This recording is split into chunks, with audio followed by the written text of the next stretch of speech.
And then I realized, oh, we're just talking now. We're talking theoretically now. This is not ever going to happen. This is a false dream. The dream has officially died if that's your requirement for you to pursue it. Because in my math was pretty simple. I was like, just borrow more money, get through school, and then you'll be a doctor and you'll be making $15,000 a month, right? Then you can pay off everything.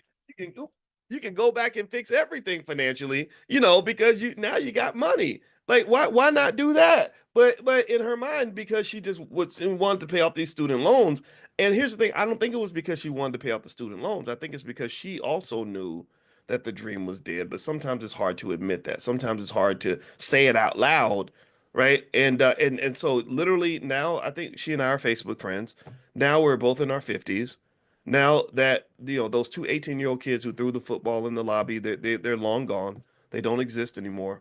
And now I think she's probably a grandmother.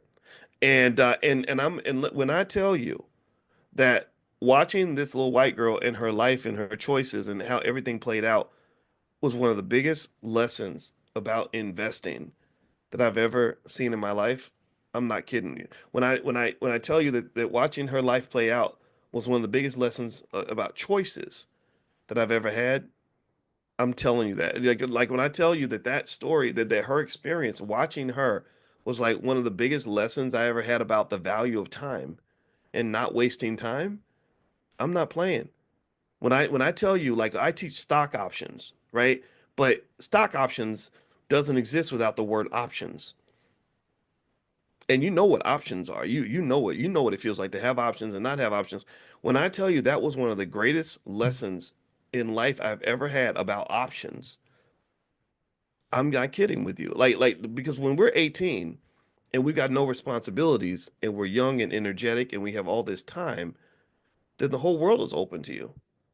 You got options like crazy. You got a million. That's why I get so mad with the hip hop music industry whenever I hear any rapper marketing drug addiction to 16-year-old kids, it makes me angry because what you're doing is you're killing off all their options.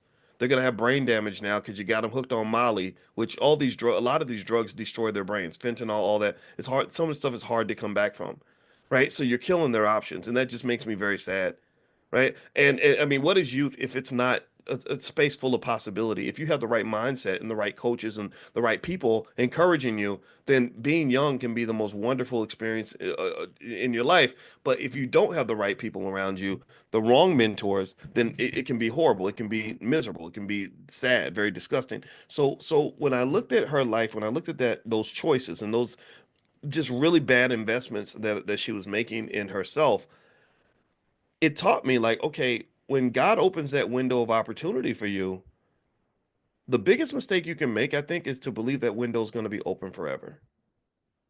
That's what we do. We think that, okay, like or you're in love with somebody and y'all start to fighting or whatever, and you're assuming that you can pick up the phone and call them and go back to their house and apologize. It's going to be okay. But then you forget that then maybe one day you'll get to a point where you can't do that anymore. And then at that point, all you have now is a lifetime of regret over the fact that when you could have picked up the phone and called that loved one and apologized, or that girlfriend and said, "Hey, I'm sorry, let's work on this."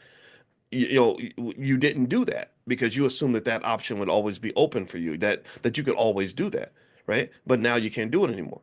Or you're young and now you can travel, you can go do stuff, you can expand and explore and live your life. One day you'll be a senior citizen in a wheelchair, maybe in hospice, and that option will disappear. You're 18. She was 18 years old. She had the option to be anything she wanted in life, but by about 24, 25 years old, that window of opportunity was slowly closing, and then it eventually shut.